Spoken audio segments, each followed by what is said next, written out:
আল্লাহ পাক বলেন প্রতিযোগিতা করো আল্লাহর মাগফিরাত কামনার জন্য আর জান্নাতে যাওয়ার জন্য প্রতিযোগিতা করো, আল্লাহর রহমত পাওয়ার জন্য সৎ কাজের প্রতিযোগিতা করো, তাহলে আল্লাহ রাব্বুল আলামিন তোমাদেরকে ক্ষমা করবেন আর তোমাদের জন্য এমন জান্নাত দিবেন যেই জান্নাত আকাশের বিশালতার জমিনের বিশালতার মতো।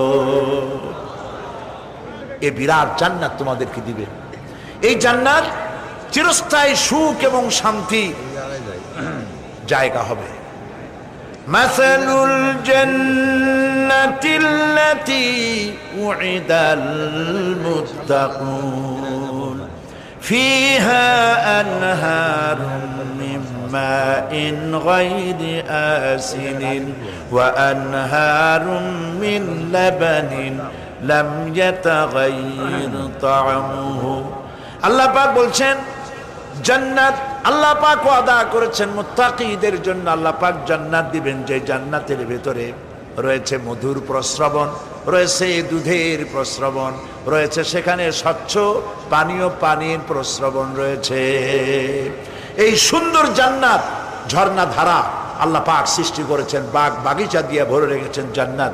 সেই জান্নাতে জান্নাত হবে এয়ার কন্ডিশন, রৌদ্রের তাপ হবে না সেখানে, রৌদ্রের খরতাপ হবে না সেখানে, ঠান্ডার প্রচন্ডতা থাকবে না। কিরকম হবে জায়গাটা?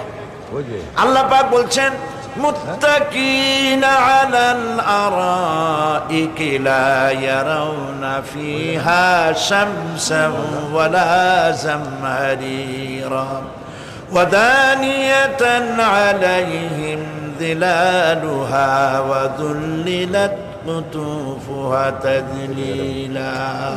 আল্লাহ পাক এমন জান্নাত রেখেছেন